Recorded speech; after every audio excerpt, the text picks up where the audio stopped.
অস্ট্রেলিয়ার লোগাল হাসপাতালের বিশেষজ্ঞ চিকিৎসক এবং জেরিয়াট্রিক ইমার্জেন্সি মেডিসিন ইউনিটের ক্লিনিক্যাল লিড এবং অস্ট্রেলিয়ান কলেজ ফর ইমার্জেন্সি মেডিসিনের ফেলো হিসেবে অর্জন করায় নারায়ণগঞ্জ রূপগঞ্জে ডাক্তার গোলাম সারোয়ারকে সংবর্ধনা প্রদান করা হয়েছে। ৩০ মার্চ সোমবার বিকেল উপজেলা পরিষদ মিলনায়তনে এই সংবর্ধনা প্রদান করা হয়।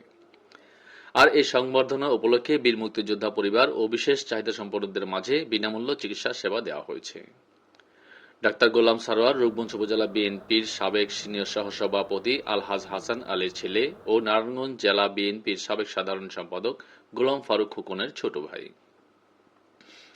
অনুষ্ঠানে এলাকার সাধারণ জনগণ, বীর মুক্তিযোদ্ধা পরিবার এবং বিশেষ চাহিদা সম্পন্ন ব্যক্তিদের জন্য বিশেষ রোগের বিশেষজ্ঞ চিকিৎসক দ্বারা বিনামূল্য চিকিৎসা সেবা প্রদান করা হয়।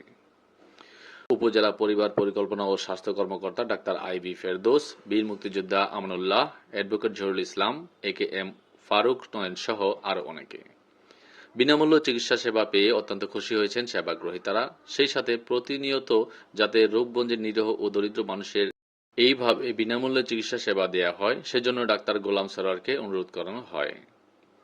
এ বিষয়ে নারায়ণগঞ্জ জেলা বিএনপির সাবেক সাধারণ সম্পাদক গোলাম ফারুক খোকন বলেন, আমার ছোট ভাই ডাক্তার গোলাম সারোয়ার রূপগঞ্জের কৃতি সন্তান।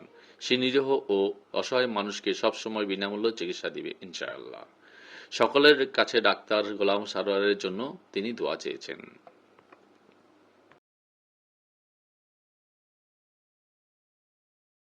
আমি ধন্যবাদ জানাই ডক্টর সারোয়ার, যিনি সুদূর অস্ট্রেলিয়া থেকে এসেছেন খুব সৎ একটা উদ্দেশ্য নিয়ে, এবং সেই উদ্দেশ্যটা আপনারা ইতিমধ্যে যারা রূপগঞ্জবাসী এবং বীর মুক্তিযোদ্ধারা এবং এখানে উপস্থিত বিভিন্ন, উনি আমাদেরকে যেটা বলেছেন যে বর্তমান সরকারের একটা প্রায়োরিটি হচ্ছে বাংলাদেশের স্বাস্থ্য ব্যবস্থাকে ঢেলে সাজানো, বাংলাদেশের স্বাস্থ্য ব্যবস্থাকে উন্নত